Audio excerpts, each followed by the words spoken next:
السلام عليكم ورحمة الله. اللهم صل على سيدنا محمد والآله وصحبه وسلم. طاجن سجق بالبطاطس يا بنات، بس هتاكلوا صوابعكم وراء، بجد تحفة. متنسوش اللايك والاشتراك، وتعالوا ندخل على الوصفة على طول. عندي بطاطس الكمية اللي انت عايزاها، عندي بصل، عندي حوالي 5 6 فصوص ثوم، عندي فلفل الوان من كل لون قرن كده. السجق برضه الكمية اللي انت عايزاها دي، انا عندي حوالي نص كيلو او اقل شوية.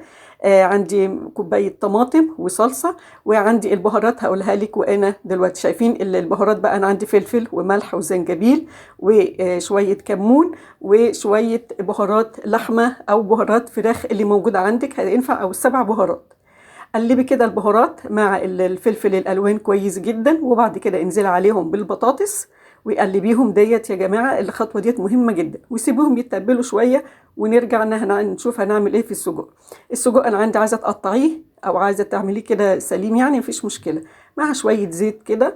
لا انا ما حطيتش زيت في الاول، هقول لكم انا حطيت ايه دلوقتي.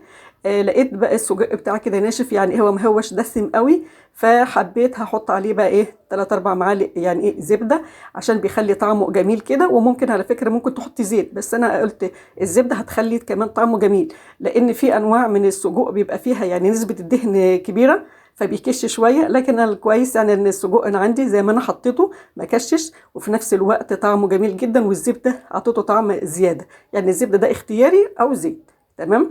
بعد ما اتحمر بقى باللون الجميل ده، يعني هو ما استواش، بس يعني ايه بقى اديله تشويحه كده مع الزبده. وبعد كده هبدا ابقى انزل بالخضار اللي انا تبلته كده مع البطاطس والبهارات بتاعتي في نفس الزبده مكان السجق. بعد كده حوالي 5 دقايق كده تشوحوا، هنزل بالطماطم، بكوبايه الطماطم والمعلقتين الصلصه يا بنات، عشان لو نسيت كنت قلتها. معلقتين صلصه اللي هي المعلبه، وهسيبهم كده لغايه 3/4 سوا، لغايه 3/4 سوا بس، ويتسبكم بالشكل اللي انتوا شفتوه دوت. تمام. بعد كده بقى ممكن تكملي اللي هي الوصفه على النار عادي، تحطي السجق على البطاطس وتسيبيها لغايه ما يستوي. لكن انا بحب احطها بصراحه في الطاجن بتاعي. فضيت الخضار بتاعي في الطاجن، وفوقيه كده برص اللي هي السجق بالشكل دوت.